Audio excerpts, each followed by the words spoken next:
You say biopic? I don't know. Biopic? I mean, I say biopic. I'm pretty So sure I it's like to not biopic, though. I mean, biopic I've sort been of makes told off for sense, saying biopic. but it's funny. It's funny. I just don't normally hear people say biopic. Thanks for tuning in to 101.3 BKMG The Farce, coming to you live from separate places, pre-recorded.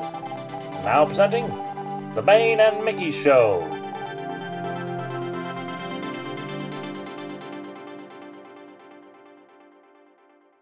We did it. We actually came back, everybody. We came We back didn't with leave you more hanging. stuff, and not just, we're actually talking about a specific movie today.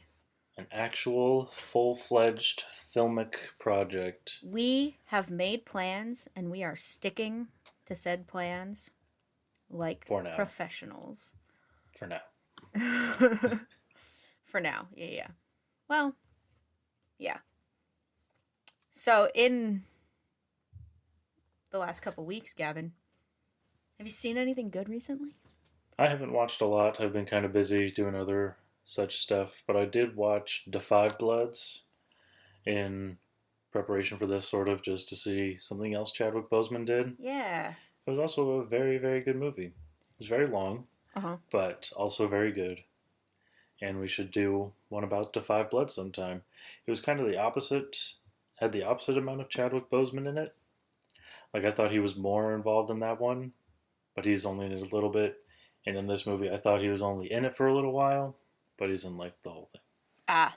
So, and then I started rewatching Community again. You can never rewatch Community too many times, I believe. Well, and so far, no. So far, you can watch it at least 4 times, and it's fine. 6 seasons in a movie. So I saw they're actually working on the script for it, maybe. Yes. So. We're getting there. 2030. 2030. Oh my gosh. Wow, that would be interesting. What if it comes out in 2030, but now they're all teachers at the community college. None of them left.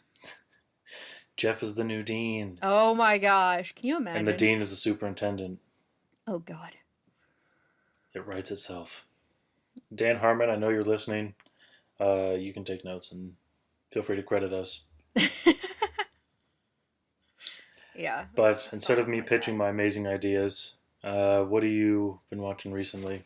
I started the other night watching Love, Death, and Robots, which is like an anthology short series on Netflix. They're like 15 minutes, and they're animated, but not in like a Pixar kind of animated, but in like they're almost like video gamey, like Resident Evil or like Death Stranding kind of look.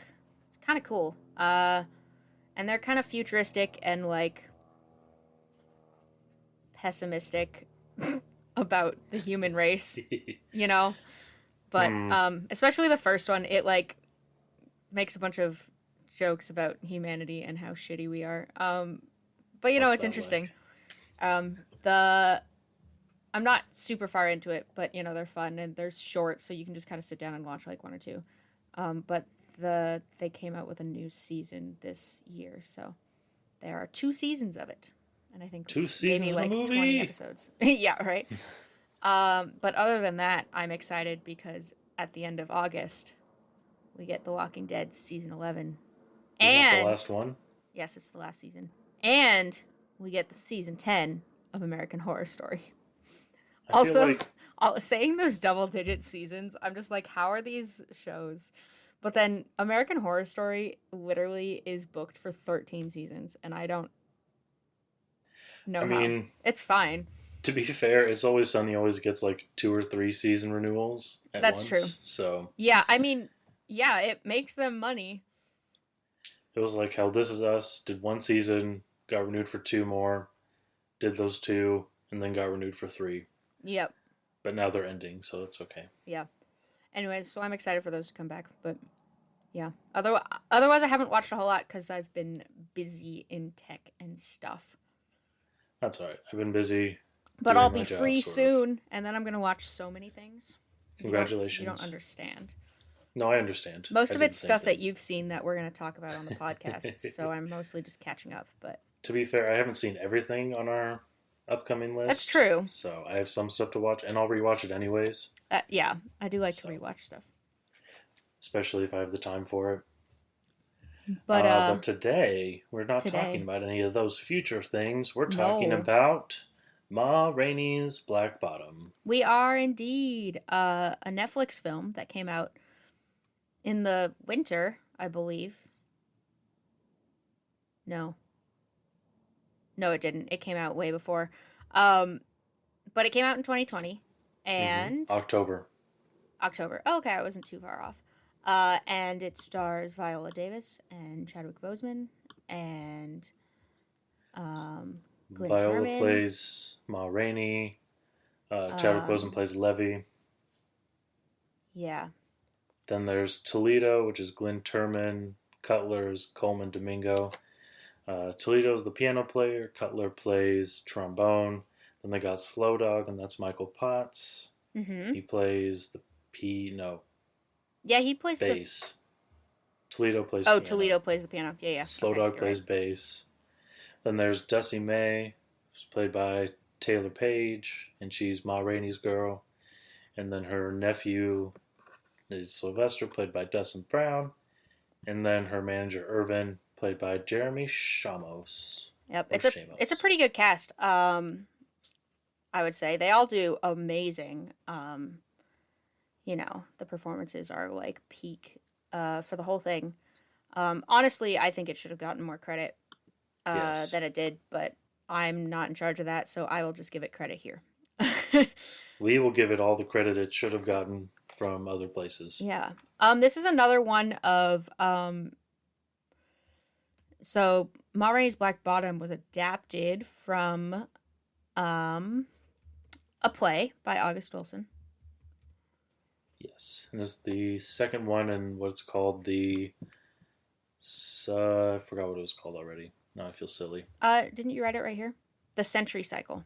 Century Cycle, yeah. So there's 10 plays, and Denzel's going to bring them all to either the big or small screen. And the first one was Fences, and the next one is going to be something else that I wrote down. I already lost it. The Piano Lesson. Yes. And he wants it to star his son John David and Sam Jackson. Yeah. And yeah, it's pretty cool. So Denzel also produced this one, produced Ma Rainey. And and he had Viola Davis perform in Fences, which she received an award for. Yes. So it's pretty cool to it's kind of bringing in not quite an auteurship, but kind of something you see with like directors sometimes is bringing in like similar casts and stuff, but also hey, if you know someone, work well with them, and know they're an amazing artist like Viola Davis, then why not have them come on your yes piece. 100%. Yeah, it's a really great story, and it's based in the 20s, the early kind of 1920s, late 20s, focusing on jazz and blues and the world of musicians, specifically Black and African American musicians at the time period, because they really like grew that genre of music, but don't get a lot of credit for it a lot of times. And then it also just goes through. It has a really good statement about just the racism and exploitation that happened, specifically for artists, but kind of just in general in that era, which is kind of cool to see presented in this way, and especially from a non-white perspective. Yes.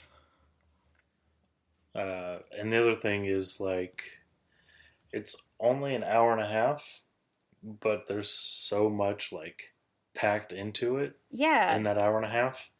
And, like, it feels claustrophobic, but not in a bad way. Because it's just all contained. It's basically 90% of the story is this one recording session for Ma Rainey's album, and just trying to get through that. Yeah, with like maybe 25% of it being them waiting for Ma Rainey, and getting to know the band a little bit. But yeah, I really like how contained it is. You don't often get stories or movies that are kind of only based in one location. There are a few, but especially recently, I feel like it's not quite so common. But it all takes place at the recording studio with like they're in the basement, they're in the main studio, and then they go outside in the alleyway and the street like a couple times. But otherwise, it's all in one spot. There's a lot of long takes and extended takes, which kind of adds to that like inclusion and like roping you into this world. It also takes place in a single day, which, well, not even a 90-minute, like less than 2 hours. No, wait, they're sitting there for a while.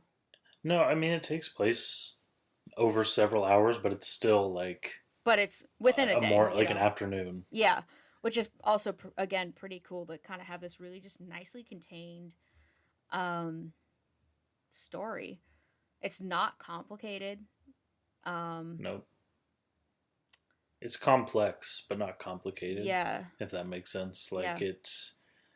It doesn't, there's a lot of things all going on at once, but they're not overlapping or really undermining each other, and they're all sort of like working, and you're seeing pretty much like, so Chadwick's character Levy and Ma sort of clash because they both have like big personalities.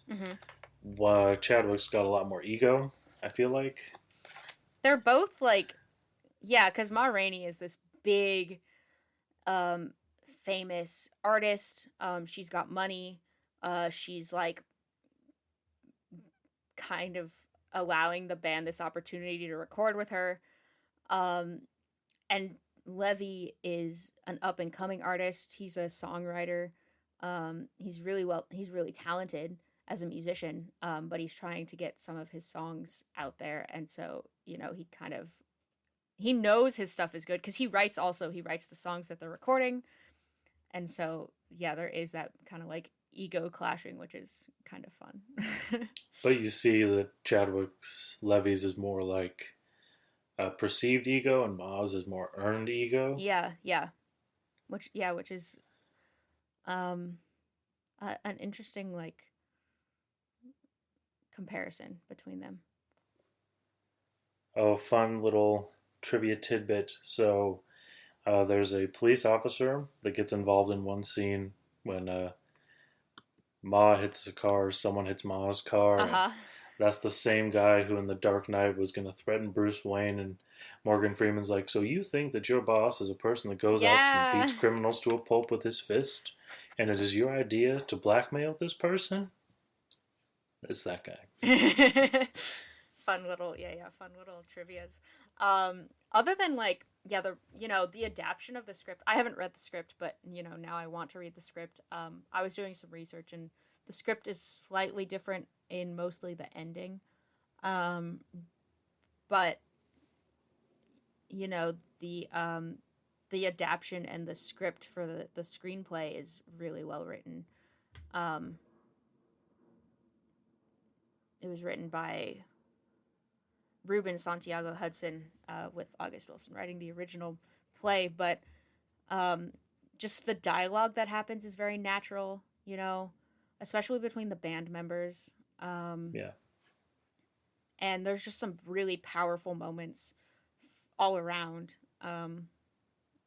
especially with Ma and Levy, but, even just all of the band members have some really great moments. And it feels like a play too, because it's so contained, so it doesn't feel like, there is spectacle to it, and sort of like you get in the beginning and some of the middle, but it still feels more like you're watching a play and watching people do this show, but you're just getting a more intimate look at it. And I haven't read a lot of August Wilson's stuff, but from what I know, it's similar with like Fences. It only takes place in the backyard of the house, and so it's kind of like similar in that, but I can't say what like the rest of Wilson's plays are, but we'll find out.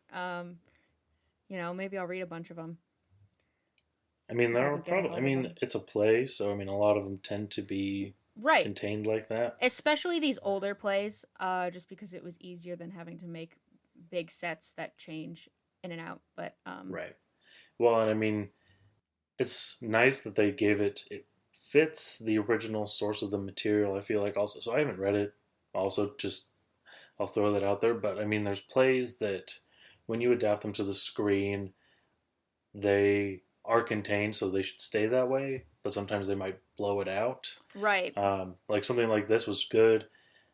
But if you take like In the Heights, for example, it benefits from having that extra grandiose spectacle in it because it takes place in this whole neighborhood. And the ability to kind of expand the world outside of what the stage might allow. But in a good way.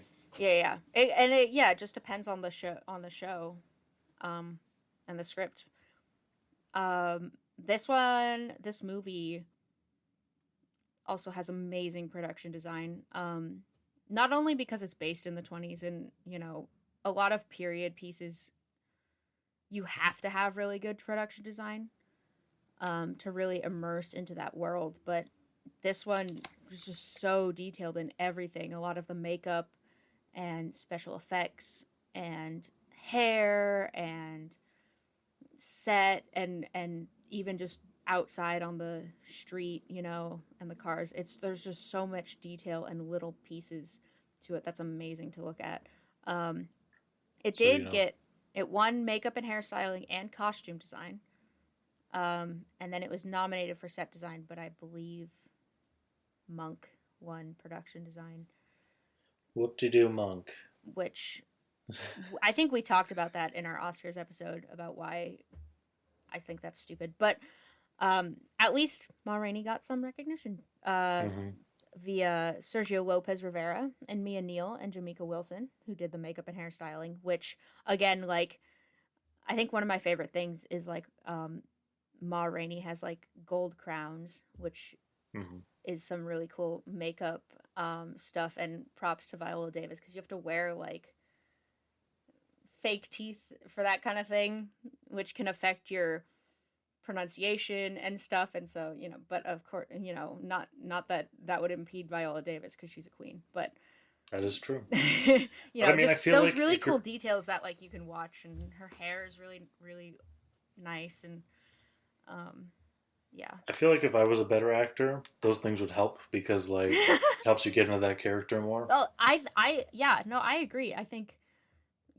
if you have a really good costume team and design team and like props team that can really help you immerse into that world and that character, that's something I love about that field, is just the ability to kind of like add to that world and add the immersion and like work with the actors to kind of build up their character work, And Anne Roth won for costume design. She was 89, making her tied for the oldest person to win in a competitive category she also, same with the writer who did Call Me By Your Name. Was also 89. And then it also got nominated for Best Actor and Actress and did not win either of those because it was stupid. Oh, the Nomadland won Actress. But again, we talked about this a couple episodes back. I didn't watch, I don't think, many of the other lead performing roles, but God, if you watch this one, Chadwick Boseman does absolutely incredible work. He was so committed to the piece and to the role. He actually learned how to play trumpet and perform. Red was actually a cornet.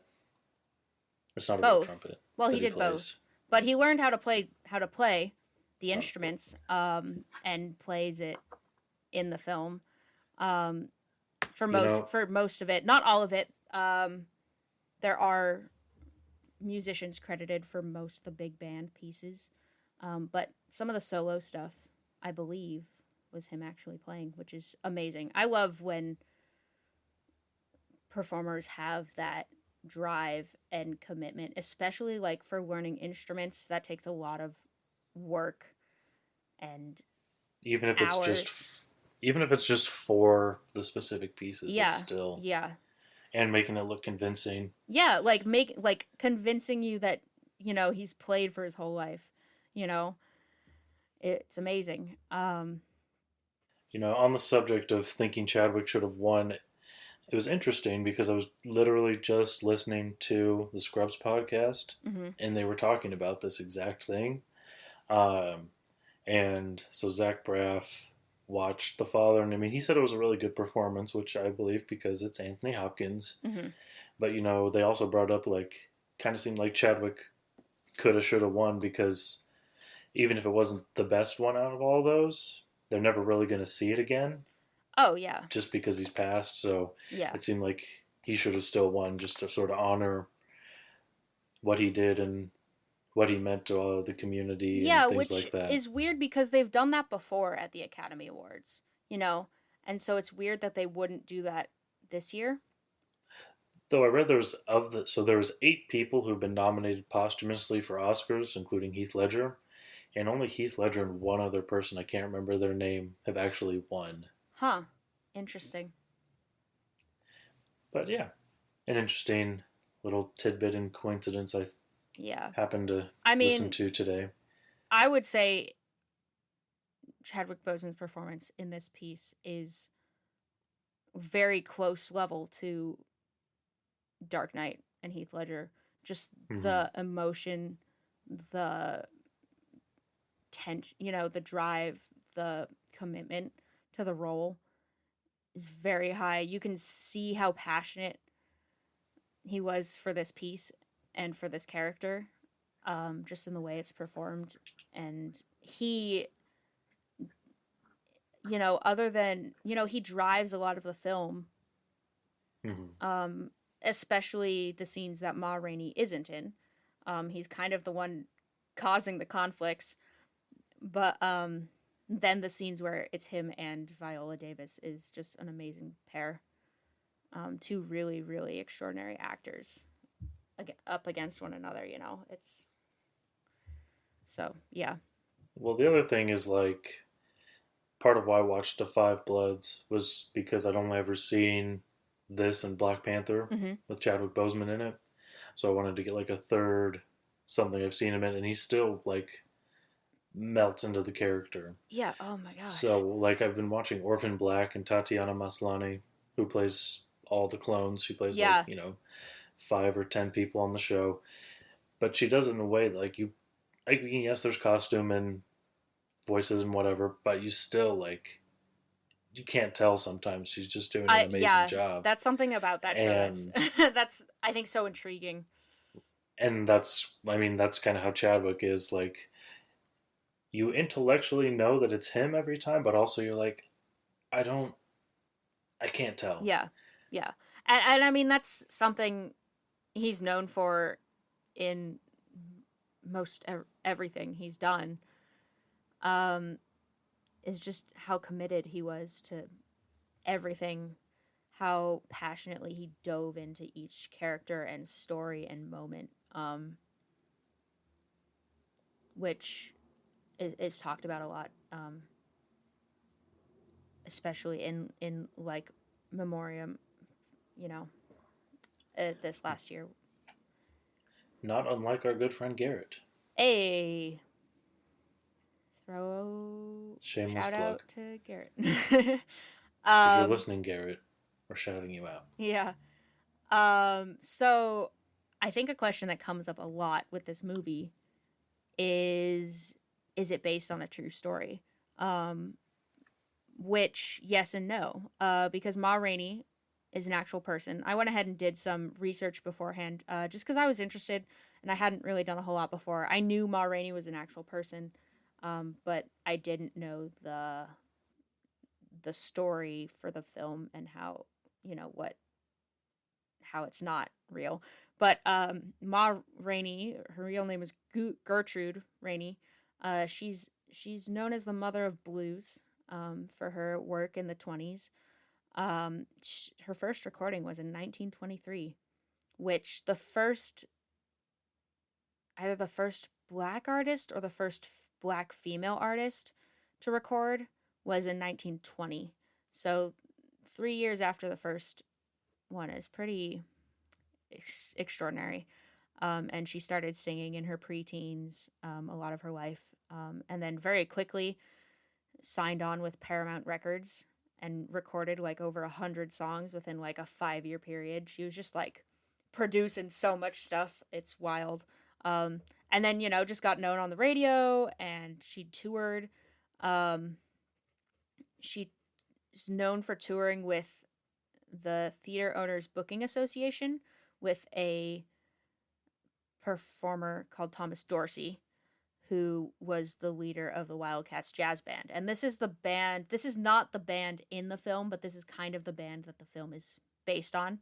So all of the characters in the film, Toledo, Levy, Cutler, Slow Dog, they're all fictional characters. They don't exist. They're not real. But they're inspired by the Wildcats Jazz Band and some of the other players that Ma Rainey interacted with.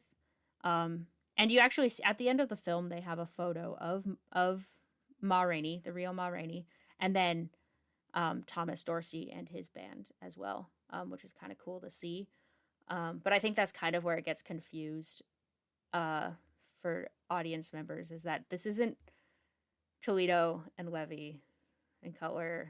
It's they're different people, but they are inspired by them. She also sang with Louis Armstrong a couple times.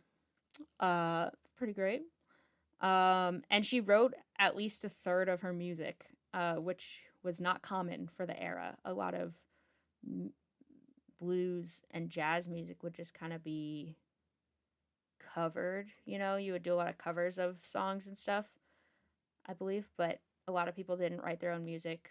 Or in like Levy's case in the film, he wrote his own music and was trying to get it recorded, and then got it, taken from him when he tried to sell the rights for it, and then it was performed by a white band because of racism. Yeah. So the movie Ma Rainey's Black Bottom is based on the title of an actual song, which they sing in the movie. And that song, Ma Rainey's Black Bottom, was recorded in 1927. And it's just talking about this dance craze called the Black Bottom. I don't know what the dance craze is, but 20s swing dance style. Let's learn how to dance, Gavin. But that's what the song is about. There are a lot of things they incorporated in the movie, though, based on and inspired by Ma Rainey in her real life. She was bisexual, and they talk about that in the movie. Specifically with Dussie May, who is inspired by Ma Rainey's lover, Bessie Smith. That's where they got that inspiration. Ma Rainey also had an adopted son, Danny, who they kind of inspired her nephew, Sylvester, on. And then, the producer isn't real, but it's probably based on some of the Paramount Records producers and stuff. But, basically the movie and the play kind of takes Ma Rainey, a real woman, and the story of blues artists, black blues artists, and kind of the racism and exploitation they faced in this big band era, but tells it in a, it's not concentrated way. Yeah, like it's not a biopic, but it's, it's not a biography, but it is, and there's movies, like, I'm trying to think of another good movie example that kind of takes, Greatest Showman, but that's kind of very drama, like very fantasized. Like, I mean, that's basically like, what if, what's his name? The P.T. Barnum wasn't a piece of shit. Right. Even though he still kind of is. Whereas, like, this movie is not fantasized, it's no, very, I mean, I agree. Yeah, I'm just trying to think of a movie that, unlike Greatest Showman, that isn't, like that. But, it's pretty interesting to look into the history, and I actually found that blues and jazz, a lot of people can't distinguish the two, but it actually, well, there is a distinguishing artistry factor between them that, unless you're a musician, is, I don't know, doesn't make a whole lot of sense, and you can hear the differences and stuff. But in the 50s, it really started to become distinguished racially, because that was right before the civil rights movement. But blues is heavily originated from the Deep South, with like African American traditions and work songs and spiritual songs. And so in the 50s, they started distinguishing like black artists as blues musicians, and white artists as jazz musicians, because racism. So, that's how fucked up our world is. But yep. I'm pretty sure at the time of the movie in the 20s, it wasn't quite so distinguished as such. Don't quote me on that. I'm not qualified to... We are not qualified. We are merely throwing out what we think based on the minimal knowledge we have. Yeah. Yeah. But Ma Rainey as a character herself, both in real life and in the film, she's just very out there, very outgoing. She's got this amazing energy and like character as a musician, but she's also like, she's not afraid to take, she won't let you tell her no, and just thinking just because she knows how stuff works. Yeah, she's very smart. She's been in this industry for most of her life, so she knows how it goes. She knows how it works against her, and she knows how to, not how to profit well enough, despite all of the racism she faces. Mm-hmm. But in the movie, there's the whole like Coca-Cola thing where she's like, mm-hmm. No, I'm not gonna sing anything until you get me a Coke. And you let it's hot, like. And then also like in the end with the release form signing, like they were being a bitch about the money. Mm-hmm. And then she's like, you give me this amount of money. No. And then the guy comes back and he's like, hey, I'm so sorry. I was like, yeah, you guys didn't sign the release forms, you fucking asshole. Yeah. And then Irvin has to chase after her, and she's like, maybe I'll fucking get to it when I get to it. Yeah, it's like, didn't I take care of everything? And she could have been like, fuck no, you didn't, you little bastard. She's a very powerful woman and iconic. Yes. It's very amazing. She knows it and they know it. Yeah.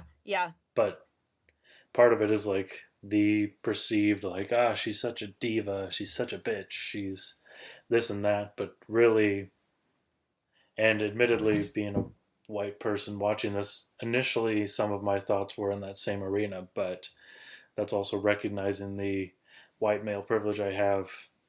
And in the 20s, that's, if you wanted to actually be successful like that, that's how you had to be. Yeah. Because everything was stacked against you. Yeah. So. Especially for an artist of color, but also a female artist. And one who is, bisexual. Yeah. So, I mean, that's 3 strikes right there. Yeah. It's... Unfortunately. And still is prevalent today. Yeah. I think that's something that also makes this movie just so powerful, is that not only is it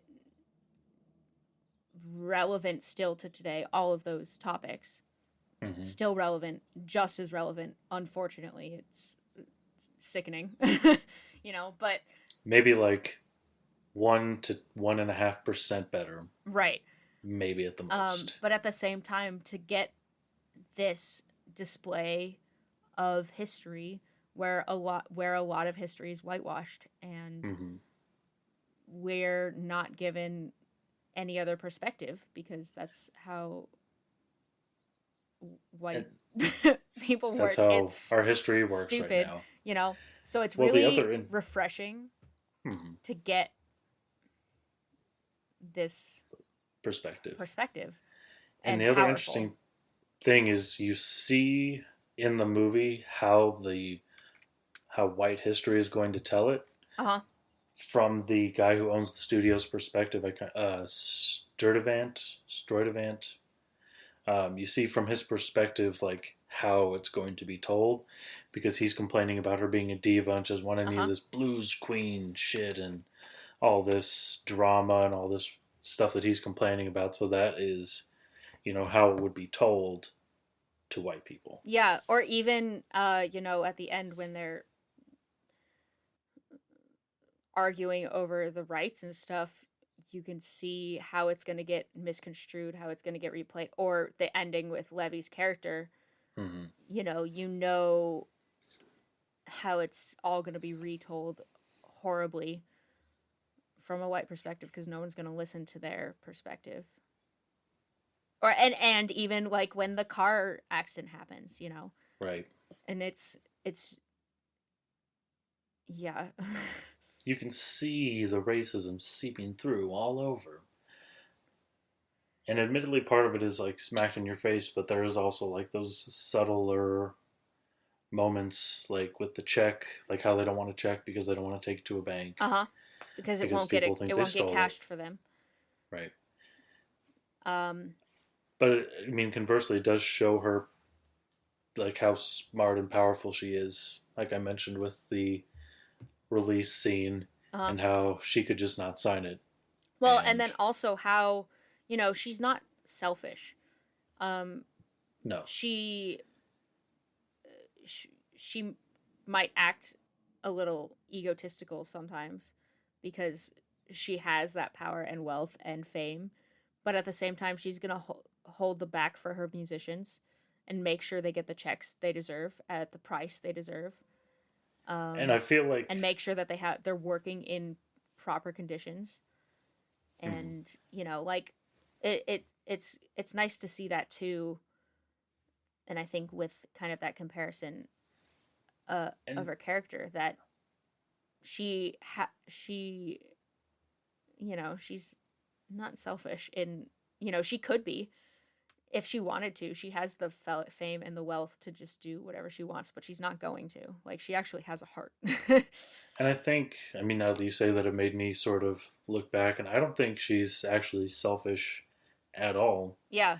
Her biggest problem is with Levy, and the problem she has is that Levy's trying to overtake her spotlight, basically. Mm-hmm. And, she's trying to not let her house, when everything she's built, be torn down by somebody who hasn't really earned it. But like you see a lot with Sylvester, and how she's like, you're going to get paid this much, and we're going to send some home to your mama, okay? Yeah. And like making sure that he gets a part and is able to be included in this thing. He gets just as much as the others, And that he can also be paid, right? Yeah. Yeah. And it is like, like Levy's character has a right to be a musician and to share his work and his orchestration, or orchestrations of their music, but then at the same time, like, I think something that his character needs to learn is like when it's his time and when it's not, Mm-hmm. which is just part of the story and the character, like, given another recording session or another day or another moment, Ma Rainey would give him that time to record his stuff, but right now it's her time. Yeah. And she also doesn't want to hear a new version of something that's already hers. Yeah. She doesn't want someone else taking something away from her. Yeah. Because she's had plenty taken away from her already, that, again, she's gonna say no. She's gonna stand her ground. Exactly. And yeah.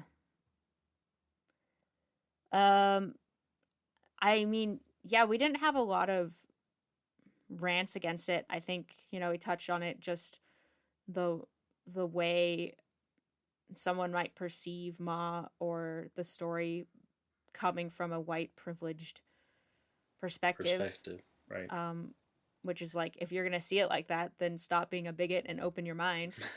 I feel like if you see it like that, and like, I admit that I saw it like that, but also within it, realized what I was being like trained to see, but also seeing like her perspective on it and how she has to be that way. But if you're just seeing the pretty much the front image where she's like, oh, she's such a bitch and a diva and whatever like it is. Like the producers do, or like right. the, Yeah, but then, you need the producers fix in your the life. film, not the producers of the film. Let me clarify that. Let's clarify. Denzel doesn't believe that. And neither does the other producers. Yeah. But yeah, overall, very, very good movie. Everyone should see it. I would put this on my list of, if I was a film teacher, I would make students watch it. If I was a general like history teacher or something, I would make my kids watch it. Be perfect on the topic of critical race theory. Yeah. United States government. Right. And even yeah, in film theory, and I think it's a great new classic sort of thing, I think it also was released at a very perfect time, unfortunately, that it had to be a perfect time, but it's been a long, rough year, and I think it was a good year for this to come out, because it's not just going to be forgotten about or tossed to the side. Right. It's actually going to be taken seriously. It's going to be remembered, and yes, it's going to be used as encouragement for more. Even if it's for the... Sorry. Oh, that was the end of my sentence. Go. I was going to say, even if it's for the minimum of like, oh, I want to watch the movie that Chadwick Boseman did before he died, it'll still get people to watch it and hopefully see the picture. And even just also, to see an amazing performance, an amazing piece of work, and from everyone on the team. So, of course, shout out to director George C. Wolfe. Mm-hmm. Shot the hell out of it with Tobias A. Schleicher as his cinematographer. Uh-huh. And, of course, Andrew Monsheen for picking all the right cuts and making everybody still look even better on screen. Yeah. Yeah. More people need to thank their editors in their speeches. I agree. I agree. I remember Patrick talking about it one time in class. It's like, I want to thank the editor for making me look good and not putting out my bad takes. Thank you. Right? Like, thank your editors, everyone. I want to thank the VFX team for honestly making everything look realistic. And I mean, when I was looking through the production team for this, the production design team is so long, and I'm like, this just shows how many people it takes to make stuff like this. So thank more people on your creative team. From you can thank your family individually. All of us who are those people on the creative team. Please appreciate the work that we did to help you advance your film. Thank your casting director. Yep. Thank your editor. Yep. And thank your whole post-production team. Yep. And your pre-production team. God damn it. Them too. Just thank anybody that's not on camera already, and then thank the people on camera later on. Yeah. I don't have any other final thoughts than what you put, which is makes me want to go rewatch Fences. Makes me want to read. I've read Fences, but makes me want to read Ma Rainey's Black Bottom, as well as most of the August Wilson's other works. And it makes me miss Chadwick Boseman. Yeah. And it makes me excited to see what Denzel Washington is going to keep doing with his little series of adaptions. Yes. Something You're doing good work as always, Denzel. Mm-hmm. Thank you. Yeah. Thanks, he Denzel. Also nominated for Fences? I don't remember. Probably. Seems very likely. 2016. That was 5 years ago. Wow. I know. Wow. It won 1 Oscar. He was nominated. Denzel was nominated for Fences, but he was not awarded with it. Who won that year? Denzel was born in 54, so he's 70 something? Damn. Oh, he's like 67 probably. What? So I'm just guessing. What is your math? I didn't even do the math. Well, 54, 50 years to 2000 would get him to 2004. 20 more years, 2024. That put him at 70. Damn. 70 minus 3 because it's 2021. 67. Wow. Props to Denzel Washington. I was going to say, the reason he didn't win that year is because Leonardo DiCaprio won for his Bear film. Gotcha. But Viola Davis did for Fences, so woo. Should have won for this too, I think, but it's fine. Yeah. I don't know. Do you have anything else to say about Ma Rainey? Go watch it. Do not. If you have Netflix, it's free. Well, yes. Yeah. And if you don't have Netflix, find someone who does.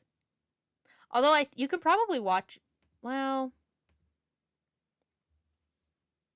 I don't know actually, if you could watch it anywhere else. I'm sure there's other ways. Yeah. But let's not talk about things that are illegal yet. Okay. On that note, should we do some random topic time? Yes.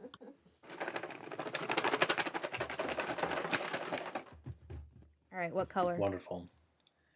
Don't we have a lot of pink? Yeah. Let's do pink. Oh, why is it so long? Oh, what do you wish you could tell yourself 10 years ago? What do you want to tell yourself 10 years from now? Oh, were they both on there? Yeah. 10 years ago, let's see. Man.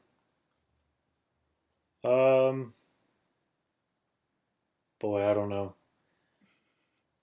Work harder. Oh. Don't be so lazy.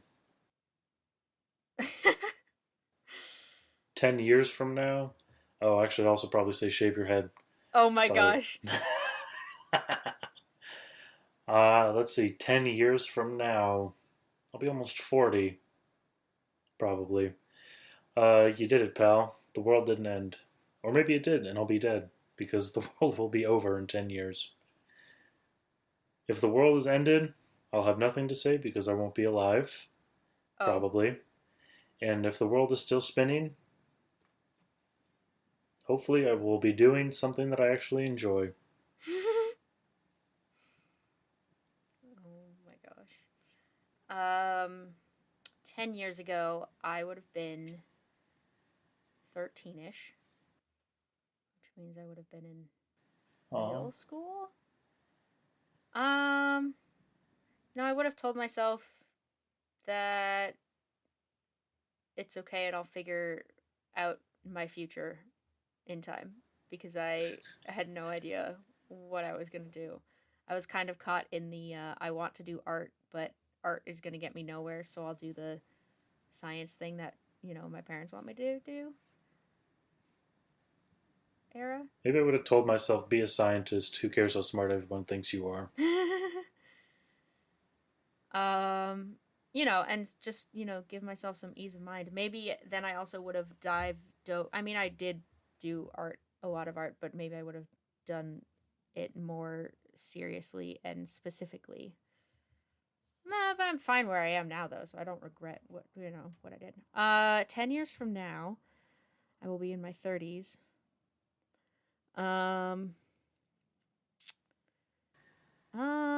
Enjoy life. And don't work so hard. Or I know, work hard, but don't overwork yourself. Yeah, don't overwork yourself as much. Take some time for you, Baby aspirin every day will reduce your risk of heart disease. Yeah. Yeah, I think that's a good.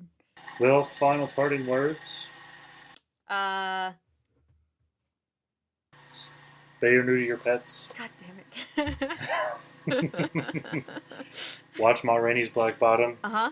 And next week, we'll have something else to talk about. Whoa. Something mysterious. Ooh. And magical. And hilarious. Wow. Make sure... Insert canned laughter. Make sure you like and subscribe so that you can get notifications for every time we release a new episode, which happens weekly on Fridays around noon and 1 p.m., depending on where you are at in the time zones. You can Our also... podcast can be found at baneandmickeyshow.buzzsprout.com. Mm-hmm. Or on Spotify and Apple Podcasts. Or wherever you get your podcasts. You can also find us on Instagram at baneandmickey_podcast for weekly updates on what episodes are coming up and little teasers, as well as some just general news about film and fun film memes and stuff. It's all very exciting. And then you can also send us your thoughts and reviews and tell us what we suck at so that we can do better. But also don't tell us what we suck at because we'll sucker punch you. I'm just kidding. We won't do that. Well, thanks for listening. Do your homework of watching movies and TV, and we'll see you next time for more. Have a great week. Yes. Bye. Hasta luego.